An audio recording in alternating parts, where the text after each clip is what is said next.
Good morning, children. In the last class, we learned about the mountain ranges, that is the Mount Everest, K2, Kanchenjunga, Nanda Devi, etc. And their heights and which are the areas covered in the India and beyond India, and which is the highest mountain and who climbed the Mount Everest at the first time, and which are the two persons, those are Sonam Sherpa and Mingma Sherpa, those two persons which contributed their work to clean the mountains. That is, they will clean the biodegradable waste which has thrown from the climbers, who is climbed on the mountains. So Bachendri Pal is the first lady climber who climbed the Mount Everest. Today we are going to learn about the types or the three parallel ranges of Himalayas. There are mainly three Himalayan ranges which are there in parallel. First is the Himadris, means the greater Himalayas. Second is Himachala range, that is lesser Himalayas, and the Shivaliks means lower Himalayas. Greater Himalayas, lesser Himalayas, and the lower Himalayas. First is Himadris, Himachal ranges, and the Shivaliks. First is Himadri.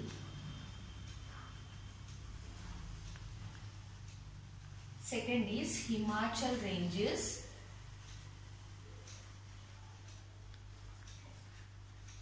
And third is Shivaliks.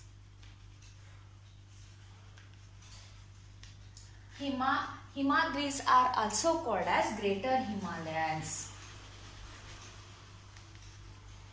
and Himachal ranges are also called as Lesser Himalayas, and Shivaliks are also called as Lower Himalayas.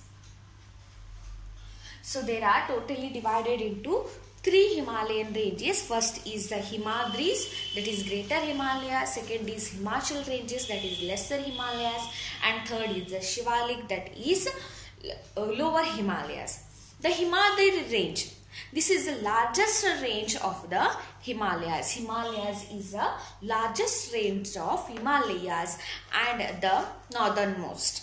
The average height of the mountains here is 6,000 meters. So the highest range of Himadris, that is the greater mountains, that or the greater Himalayas, the range is from 6,000 meters. That is why they are called the Greater Himalayas. Why Himadris are called as Greater Himalayas? Because the mountains can ranges the height of 6,000 meters.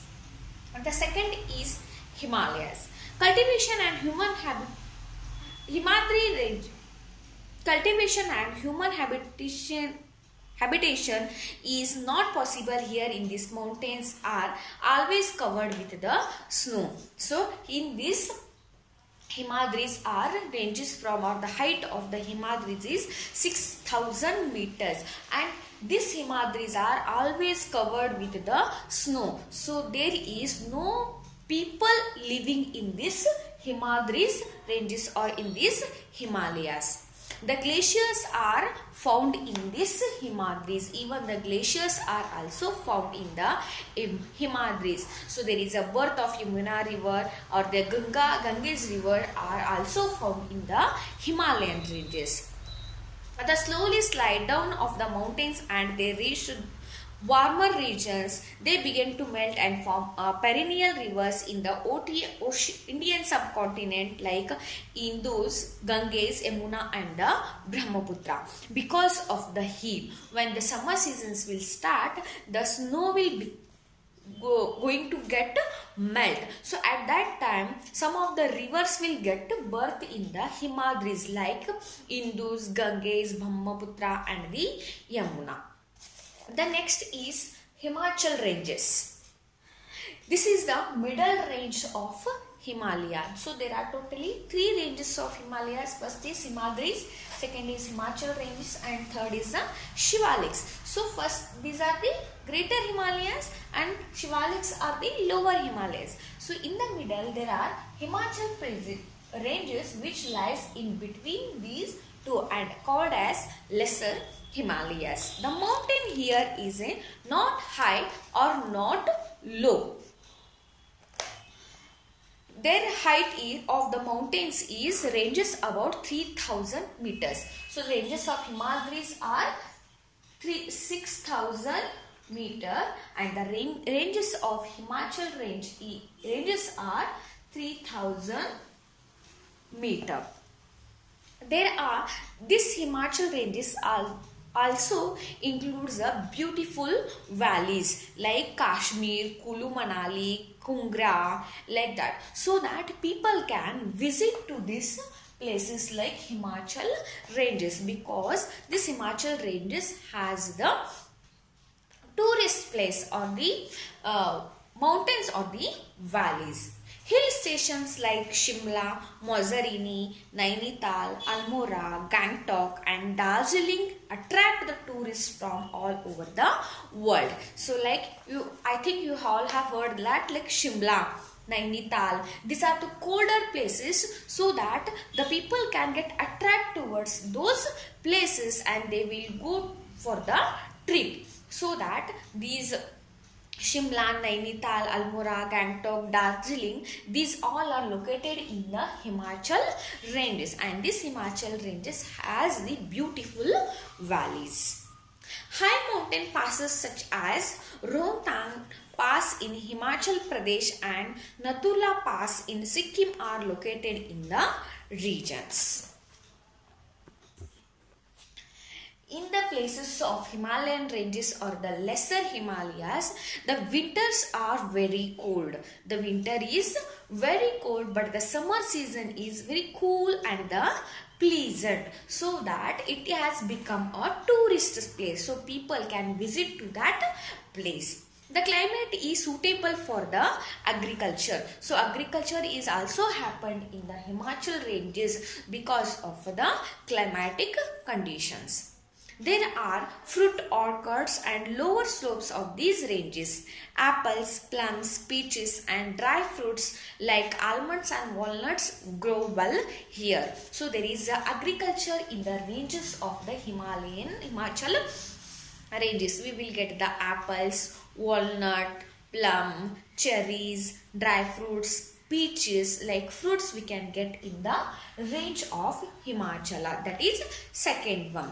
We can see a tea plantations also. So we can see the tea plantations in these regions. Thick alpine forests like Chir, pine, oak and deodar cover vast tracts of the land. So in the forests of Himalayan ranges, we can see the taller or the bigger trees like oak, pine, Chir and the deodar. The third is the Shivalik or the lesser Himalayas. This is the southernmost or the lowest range of the Himalayas. Shivaliks are the southernmost and the Himalayas are the northernmost. So southernmost are the Shivaliks, which is the lesser Himalayas, rightfully called as lower Himalaya. Then this range is made up of hills and rather than the mountains, because these are the greater Himalaya contains or ranges from 6,000 meters and the middle Himalayas like Himachal ranges from 3,000 meters, and lower than that there are Shivaliks, and these Shivaliks contains the hill stations. And even the national parks are also located in the Shivalik hills. The Kaziranga National Park and the Jim Corbett National Park are two famous wild sanctuaries located in the Shivalik hills. So the Kaziranga National Park and the Corbett National Park, which are located in the Shivalik hills.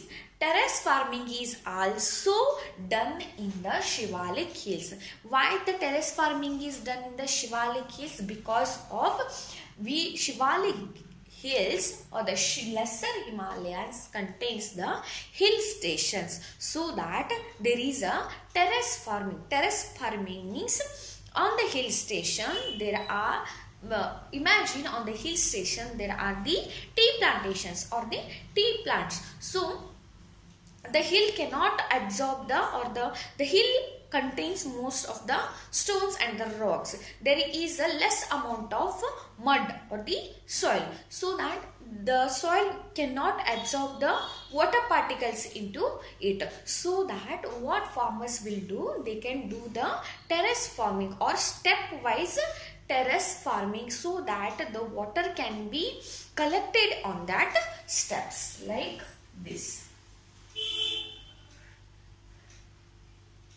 Terrace farming. So now you can understood that why the Himalayan ranges are very important to us. Thank you.